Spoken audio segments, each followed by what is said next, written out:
अपने में सुधार करने की जहां जरूरत पड़ती है वहां मैं अपने में सुधार करता हूं। इसको लेकर क्या ख्याल है आप? ये तो गौ माता का गोबर है, अब पता नहीं आप जर्सी का ले आए कि भैंस का ले आए। अच्छा, अब ये भेद भी हो जाएगा? बिल्कुल भेद है। तो आप तो इसके जानकार हैं, विशेषज्ञ हैं, आप तो देखकर बता देंगे कि किसका है। नहीं, ये सब देख के बताने की चीजें नहीं है। हाँ। देसी गाय का गोबर ही शुद्ध है।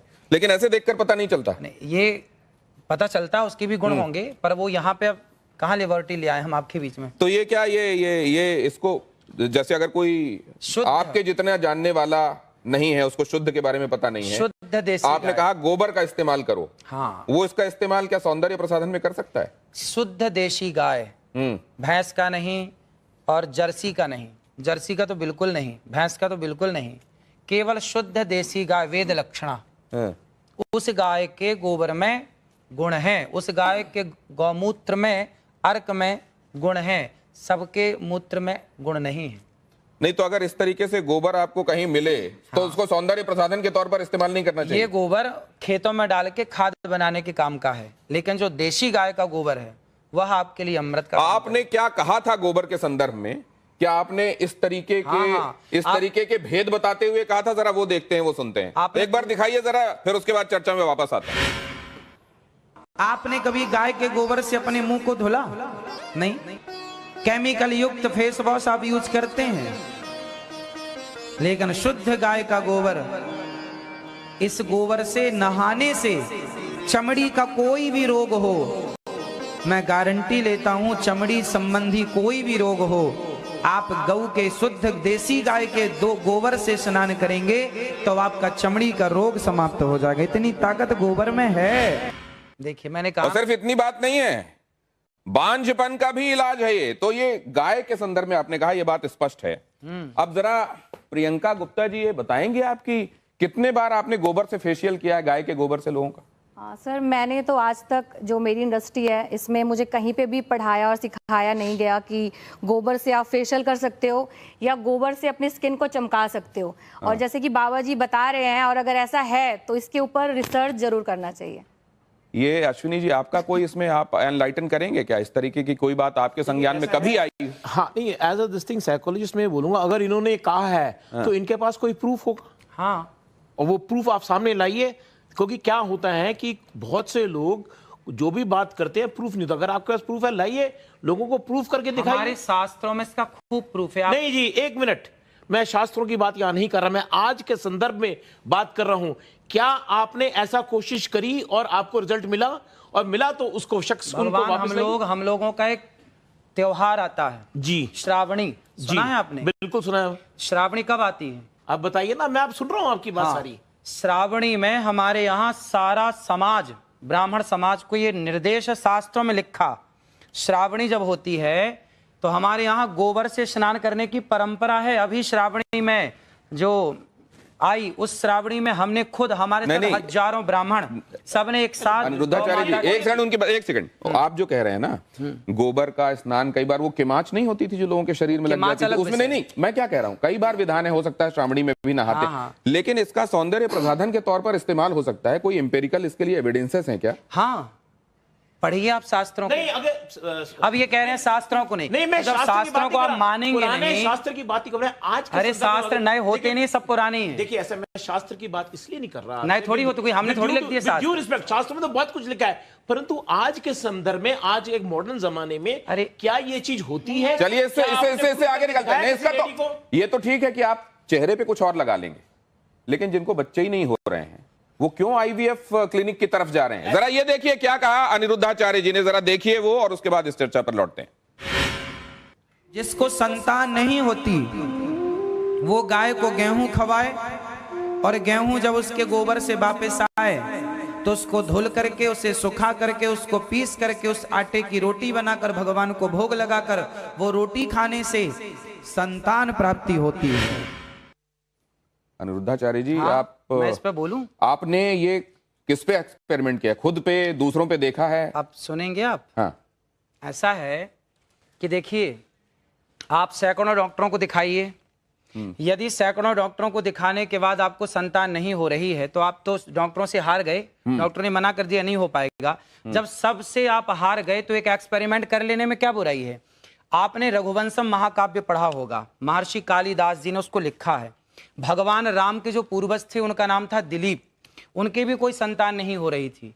तब राजा दिलीप ने गौ माता की सेवा की और गौ माता की सेवा से दिलीप के संतान हुई जिनका नाम रघु पड़ा, रघुवंश उनके नाम से आगे चला। यदि राम का वंश गौ माता की सेवा से आगे चला तो हमारा और आपका वंश भी गौ माता की सेवा से चलेगा। तो तब जब नहीं एक सेकंड, जब दशरथ जी को आज भी है, आप जब दशरथ जी को यही समस्या सामने आई, हाँ, तो उनको तो यज्ञ कराना, पुत्र काम यज्ञ कराना पड़ा। हाँ, तो वो इस विधा से क्यों नहीं हो गया? फिर इस विधा से हुआ। आप समझो, दशरथ जी ने यज्ञ कराया तो यज्ञ में क्या लगता है? यज्ञ किससे संपन्न होता है? भैंस के घी से आहुतियां नहीं होती है ना, बकरी के घी से आहुतियां नहीं होती। जब तक वेद लक्षणा गाय का उसमें घी प्रयोग ना होगा तब तक आपका कोई यज्ञ संपन्न ही नहीं होगा। बिना गाय के ना कोई यज्ञ संपन्न हो सकता है, ना कोई पूजा संपन्न हो सकती है। नहीं, लेकिन एक चीज साइंस ये कहता है कि अगर आपने एक खास तरह की परिस्थितियों में खास एक्सपेरिमेंट किया है तो आपको खास रिजल्ट मिलेगा। आप उसको दोहरा सकते हैं। मैंने तो इस रोटी को खाई है, जो मैंने बोला है, मैंने तो इस रोटी को खाया है। और हमारे बहुत सारे संत समाज जो जंगलों में रहते हैं आज भी वो लोग ये रोटी खाते हैं। और बहुत बच्चा होता है, आप प्रयोग कर लीजिए। नहीं, आपके पास कोई प्रयोग है? नहीं, आपके पास कोई प्रयोग है? देखिए, बोलने में हमारे साथ प्रयोग है इसलिए बोल रहे हैं, प्रयोग ना होता तो बोलते नहीं। आप देखिए, ऐसा कोई भी चीज हम करते हैं उसके साथ प्रूफ लाते हैं कि भाई ये हमारा रिजल्ट है, ये हमारा एग्जाम्पल है। सिर्फ इतना नहीं, गौमूत्र और गाय के गोबर के संदर्भ में कैंसर के इलाज वाला दावा भी किया जाता रहा है। क्या अनिरुद्धाचार्य जी मैं ठीक कह रहा हूं? हाँ, बिल्कुल। मतलब किसी भी स्टेज का कैंसर तक ठीक हो जाता है। गौ माता के मूत्र में, गौ अर्क में इतनी शक्ति है, यदि शक्ति ना होती तो मेडिकल स्टोरों में गौमूत्र क्यों बिक रहा? कुत्ते का मूत्र बिकता भाई। गौमूत्र बिक रहा है तब तो कोई शक्ति है, दम है, तब ना बिक रहा है, वरना कुत्ते का क्यों नहीं बिक रहा है? नहीं, कहीं नहीं, बिकने वाली हर चीज को आप ये मानते हैं कि वो अपने आप में उसके लिए किसी साक्ष्य या प्रमाण की जरूरत नहीं? तो किसी का नहीं बिक रहा गौ माता। नहीं, मैं पूछ रहा हूं, बिकने वाली हर चीज के संदर्भ में हमको ये मानना चाहिए कि ये सब्सटेंटिव होती होगी इसीलिए बिक रही है? ना, नहीं, ऐसा नहीं। डॉक्टर अंशुमान, ये कैंसर में आपने एमबीबीएस किया होगा, आपने स्पेशलाइजेशन किया होगा, उसके बाद आप इतने सालों से कैंसर के पेशेंट्स को ठीक कर रहे हैं, कहीं पर आपने गोमूत्र वाला एक्सपेरिमेंट या गोबर वाला एक्सपेरिमेंट किया है? शुरुआत यहां से करें कि हमारा संविधान आर्टिकल 51A सेक्शन H कहता है citizen of India should have scientific temper. वैज्ञानिक सोच रखना चाहिए। गैर वैज्ञानिक सोच रखना और उसको प्रत्यक्ष प्रमाण बोलना असंवैधानिक बात है और कानून के खिलाफ है, पहली बात। दूसरी बात, जो कैंसर ठीक होने की बात है, चाहे गोबर गाय का हो, भैंस का हो या किसी का हो, गोबर होगा। लेबोरेटरी की बात इन्होंने कही है, कैंसर ठीक होने की बात कही है। मैं अभी लाइव या रिकॉर्डेड इसमें चैलेंज करता हूं, मरीज इनका मॉनिटर मैं करूंगा, कैंसर है, जांच कराऊंगा, ठीक करें। जिस दिन मरीज ठीक हो जाएगा जांच करके मैं चेक करूंगा, मैं आज से डॉक्टरी छोड़ के इनका चेला बन जाऊंगा। नहीं डॉक्टर साहब, एक बात मैं दूसरी आपसे जानना है। डॉक्टर साहब, ये बात बिल्कुल सही है। अगर आप जाएंगे, संविधान खोलेंगे, देखेंगे प्रीएम्बल के बाद आपको जो ड्यूटीज और आपके जो राइट्स हैं जहां पढ़ाए जाते हैं, वहीं पर आपकी ड्यूटीज में यह है कि आप हिंदुस्तान में साइंटिफिक टेम्परामेंट को, हम सबकी जिम्मेदारी है कि आप साइंटिफिक टेम्परामेंट को बढ़ावा देंगे, वैज्ञानिक सोच को बढ़ावा देंगे। ये बात बिल्कुल सच है। लेकिन डॉक्टर साहब, क्या आप ये बात मानते हैं कि विज्ञान का भी अभी बहुत सारी उन जगहों पर पहुंचना बाकी है जहां शायद हमारे शास्त्र पहले पहुंच चुके हैं? ये बात आप मानते हैं कि नहीं? बिल्कुल। आप एलोपैथिक दवाइयां खाते हैं कि नहीं खाते हैं? हमें जरूरत ही नहीं दवाइयों की। नहीं, आपके आसपास वाले किसी को कभी बीमार हुआ तो आप क्या कहते हैं कि किसको दिखाओ जाकर? हम तो यही कहते हैं, डॉक्टर को दिखा लो। और डॉक्टर इसको मानते नहीं है जो आप कह रहे हैं। ऐसा है, देखिए, आज के 100 साल पहले तो कोई डॉक्टर नहीं था। 10,000 साल पहले सुश्रुत महर्षि, हाँ ना, आखिर आए तो वेद में ही आ गए ना। आप भी वेद में नहीं है, क्यों बात समझिए, सुश्रुत की बात कर रहे हैं तो वेद में ही थे। अरे भाई, भारत का हर डॉक्टर सुश्रुत और चरक का संतान है। हाँ। भले हम मॉडर्न मेडिसिन प्रैक्टिस करें, आयुर्वेद प्रैक्टिस करें, वो वैदिक आ गई वैदिक परंपरा की नहीं, लेकिन उन्होंने वैदिक, जब आप वैदिक परंपरा पे आ गए तो मान लीजिए कि साइंस बाद में आया, वेद पहले आया। वेद से विज्ञान हुआ, ना कि विज्ञान से वेद हुआ। नहीं, पुराने थे वो वैज्ञानिक ही थे, वो वैज्ञानिक थे, उन्होंने जो चिकित्सा विज्ञान, वही वैदिक वैज्ञानिक इसको भी बता गए हैं कि गाय के आपके गोबर में शक्ति ये है। कहाँ पे लिखा हुआ है? किस संहिता में लिखा हुआ है? मैं आपको बता दूंगा, संहिता बताइए। हजार जगह। अरे मुझे महाभारत पढ़ लीजिए आप, संहिता बताइए। जो चरक, सुश्रुत, बागभट्ट, इनकी संहिता बताइए, श्लोक बताइए, मैं अभी प्रूफ करता हूं। आपने मेरे को पहले बोला होता ना कि विषय है, मैं लेके आता आपको दिखा। एक चीज मैं आपको प्रमाण दे सकता हूं। एक और बात कर रहे हैं। वो ये कह रहे हैं कि उनके पास प्रमाण है, वो रेफरेंस दे देंगे। मैं एक दूसरी बात समझना चाहता हूं डॉक्टर। 4 नहीं 10 दे सकता हूं। क्या बिस्किट खाना आपके लिए इतना जहरीला है कि वो विष की किट हो सकता है, या जिसमें कूट कूट कर विष भरा हुआ है? क्योंकि अनिरुद्धाचार्य जी बात कहते हैं। देखिए अभी महाराष्ट्र में 80 बच्चे बीमार पड़े बिस्किट खा के पड़े। बिल्कुल मैं उस पे नहीं, लेकिन आप देखिए, आपके बहुत सारे फॉलोअर्स हैं अनिरुद्धाचार्य जी, कह रहा हूं। और उसको एज इट इज वो फॉलो करते हैं। अगर मान लीजिए कहीं उनके सामने ये है कि मेरे बच्चे कहने से समाज बिस्किट नहीं खाता, तो समाज का बहुत बड़ा भला है बिस्किट नहीं खाने से। जरा देख लीजिए क्या कहा है, खाने से बहुत नुकसान। अनिरुद्धाचार्य जी क्या कहते हैं, किस तरीके से कहते हैं, जरा वो सुन लीजिए। उसके बाद हम देखते हैं कि इसको लेकर वैज्ञानिक प्रमाण क्या कहते हैं। जी, बिस्कुट का मतलब क्या है? बिस्किट का मतलब क्या है? Whisky kit. विष मतलब जहर की किट मीन्स बिस्किट। बिस्कुट जिसमें विष कूट कूट के भरा हो वो बिस्कुट। और आप लोग चाय और बिस्किट खूब खाते हैं। तो फिर बाकी चीजों के संदर्भ में, क्योंकि ये तो कहा जाता है कि जो पैकेज्ड है वो उतना बढ़िया नहीं है जितना फ्रेश है। आप जब कोई चीज ताजी खाते हैं उतनी बढ़िया नहीं है जिसको आप को भीतर से खूब समझ रहे हैं कि बिस्किट में मैदा चीनी के सिवा कुछ नहीं है, लेकिन आपको इसमें नहीं, क्या ये विष की तुलना हो सकती है? जहर से तौल सकते हैं आप इसको? भाई बेटा, ये बच्चे को माँ क्या बोलती है? लड्डू खा लेनी हवा आ जाएगा। तो हवा क्या है? कोई याद थोड़ी जाता है। दीवारों के कान होते हैं, तो आपकी दीवारों के कान हैं? तो ये आपने मुहावरा इस्तेमाल किया है। आपने तो मुहावरा इस्तेमाल किया ना, क्योंकि विश हिंदी का वर्ड है एंड बिस इज इंग्लिश। बिस्किट का मतलब बेसिकली है कि मैदा अच्छा नहीं होता, पर वो विष नहीं है। अरे भगवान, नहीं अच्छा होता तो मत खाओ। बात तो वही है। ऐसे कान पकड़ो, ऐसे कान पकड़ो। इसको वैज्ञानिक दृष्टिकोण से समझ लेते हैं। आंशिक रूप से अनुरुद्धाचार्य जी से मैं सहमत हूं, लेकिन पूर्ण रूप से नहीं। पूर्ण रूप इसको कहते हैं चीप पॉपुलस थियोरी। कुछ ऐसी कंट्रोवर्सी करो, विष कूट इस टाइप का कुछ करो जिससे आप पॉपुलर हो जाओ। नहीं, पॉपुलर के अलावा आप एक चीज देखिए, बता रहा हूं, आप जब बिस्किट कहते हैं या कुछ लोग उसको बिस्कुट कहते हैं अलग अलग जगहों पर, जब आप वो कहेंगे तो आपको ये सीख दिमाग में आएगी कि ये विष इसके साथ जोड़ा था बिल्कुल अनिरुद्धाचार्य जी ने, और आप उसको खाने से शायद बचेंगे।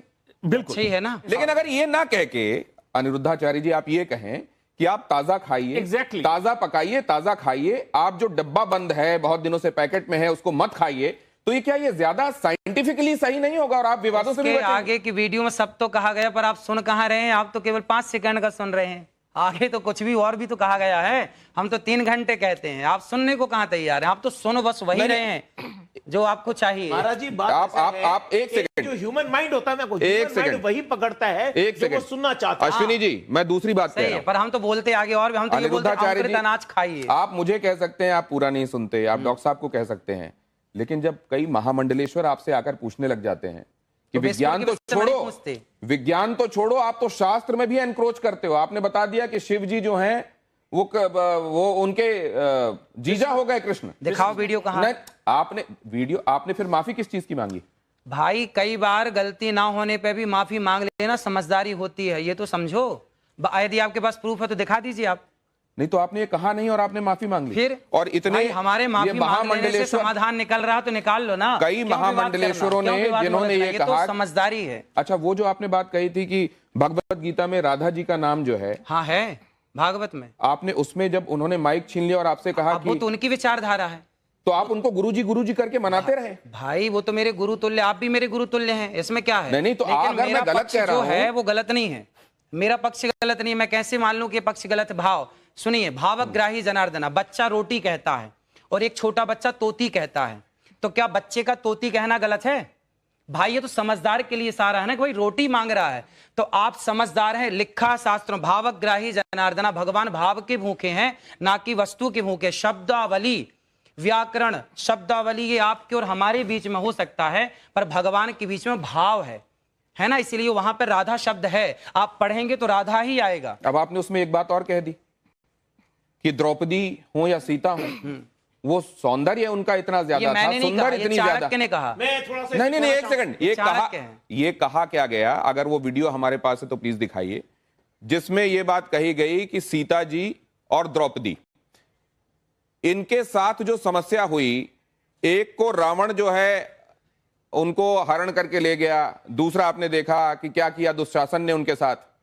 ये इसलिए हुआ क्योंकि वो बहुत रूपसी थी। ये मैंने तो क्या नहीं बोला, ये शास्त्र ने अगर कहा है और आपने शास्त्र को कोट किया है, देखिए हर एक चीज को कोट करके जब आप कहते हैं ना, चाणक्य आपके जरिए आने की बात और महत्व हो जाता है। मैं तो मान रहा हूं ना, उसमें मैंने गलती क्या की? उसमें तो ये है, चाणक्य ने जो बात कही वो हूबहू आपने कह दी।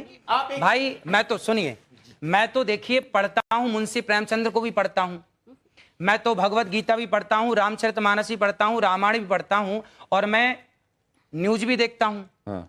तो कई बार मैं न्यूज में कही गई बातें बोलता हूं कि भाई उन्होंने ऐसा कहा तो ये होगा, इसलिए तो ऐसा कहा गया है। हाँ। तो चाणक्य कहते हैं अति रूपेण वही सीता अति गर्वेण रावण, रावण का नाश हुआ अति के कारण। और आखिरी में एक सूक्ति है, अति सर्वत्र वर्जयित। आप कितने लोगों ने ये बात सुनी है, अति सर्वत्र? मैं मानता हूं इस बात को, अति सर्वत्र वर्जयित। तो ये चाणक्य की वाक्य है। तो सर एक बात सुनिए, जब चाणक्य की एक लाइन आप मान रहे हैं तो ऊपर की लाइन क्यों नहीं मान रहे हैं? नहीं, ऊपर ही तो ये कहा है कि अति रूपेण वही सीता। एक सेकंड, अति सर्वत्र वर्जयित, हाँ, इसके ऊपर का क्या है? अति की भली न वृष्टि, अति का भला न सूखना, वो नहीं वो सुना। लेकिन आप ये बताइए कि अगर कोई रूपवान है तो इसमें उसका दोष है क्या? अरे भगवान, मैंने कब बोला कि दोष है? मैंने तो चाणक्य की बात रखी कि चाणक्य कह रहे हैं कि अति रूपेण नहीं, तो ठीक है, चाणक्य ये कहते हैं कि अति का कुछ भी अच्छा नहीं होता, अति का सुंदर होना भी अच्छा नहीं होता। सीता जी और द्रौपदी जी बहुत खूबसूरत थी, इसीलिए ये समस्या हो गई।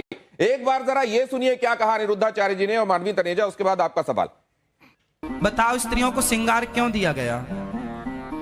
ताकि स्त्रियां उस श्रृंगार से सुंदर दिखें और उस सुंदरता से वो केवल अपने पति को रिझाएं, सिर्फ अपने पति को रिझाएं। मोहिनी है ना, पति को इतना मोहित करो अपने पति को कि आपका पति पर स्त्री गामी ना बनने पावे।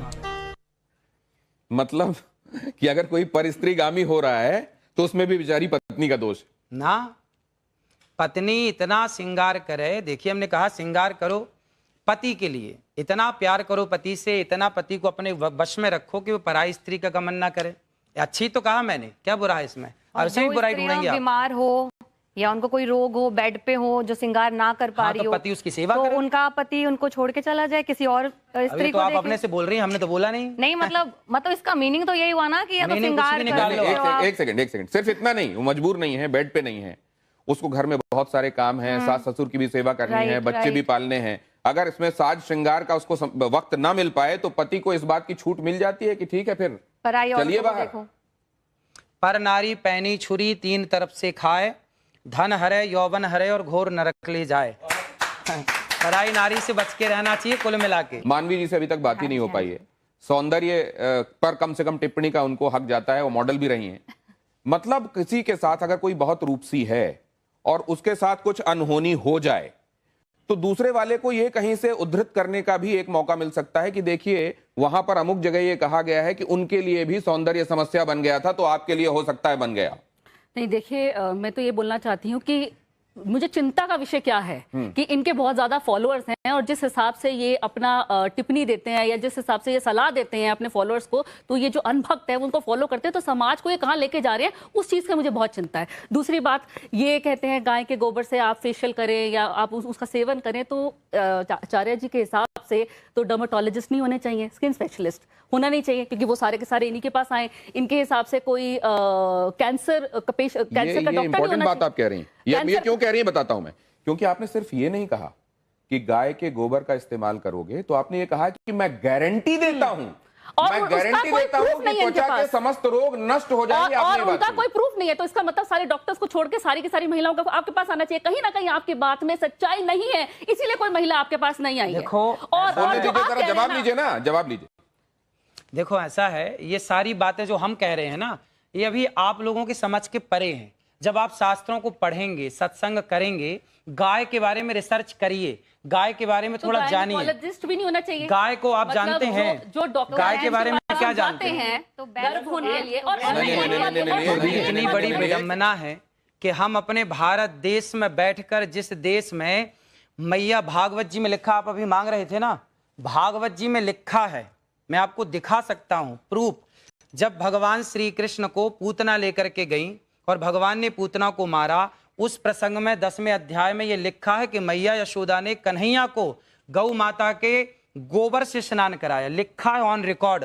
अब विडंबना देखिए कि भारत देश में बैठ करके गौ माता का प्रमाण इस तरह से देना पड़ रहा है। बिल्कुल नहीं, सवाल कुछ और है, आप कुछ और कह रहे हैं। और सुनिए, आपने कहा आप गारंटी की बात कर रहे हैं। हाँ, गारंटी। तो डॉक्टर्स क्या करेंगे फिर? भैया ने बोला ना कि लिखा हुआ दिखाओ।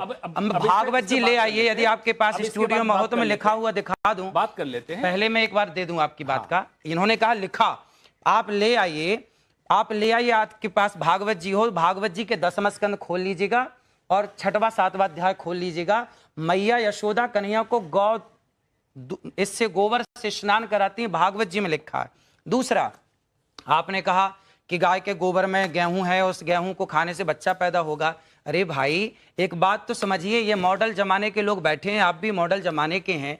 आज के जमाने के लोग बिल्ली की पॉटी की कॉफी पी रहे हैं। तब तो एक महिला ले आइए जिसका आपने इलाज करा हो और आपके ये गाय के गोबर से जब सुन लीजिए, पहले अभी मैं आपको 10 लाके खड़ी कर दूं। तो बहुत चलती हैं। जब एक महिला को आपको दिखाना पड़ेगा ना, देखिए प्रूफ तो दिखाना पड़ेगा, सुन लीजिए, क्योंकि आपके जो संगत में बैठे होते हैं, आप ही के लोग होते हैं। सिर्फ इतनी बात नहीं है, उन्होंने एक और बात कही, बिल्ली की पॉटी जिसमें मिली होती है वो कॉफी। मुझे लगता है कि अनुरुद्धाचार्य जी को इस बात को लेकर कोर्ट में इसलिए जाना चाहिए क्योंकि ये सनातन के इस देश में अगर वो कॉफी पी जा रही है तो बड़ा मुश्किल है। लेकिन जरा एक सेकंड, ये महिला एंकर्स भी यहाँ बैठी हुई हैं, पहले मेरी बात पूरी तो होने दीजिए। आज का समाज बिल्ली की पॉटी की कॉफी पी रहा है, उस बिल्ली की पॉटी खाने में आपको कोई ऐतराज नहीं है, पर गौ दूध गौमूत्र पीने में और गौ माता के गोबर से निकले हुए अन्न को कर देते पहले, उसको उस कॉफी को पीने में बिल्ली का खाने में ऐतराज है। ये बड़ी कौन सी कॉफी की बात कर रहे हैं? मैं बता रहा हूं, आपको पता नहीं है, आप रिसर्च कीजिए। नहीं, मैं बता रहा हूं।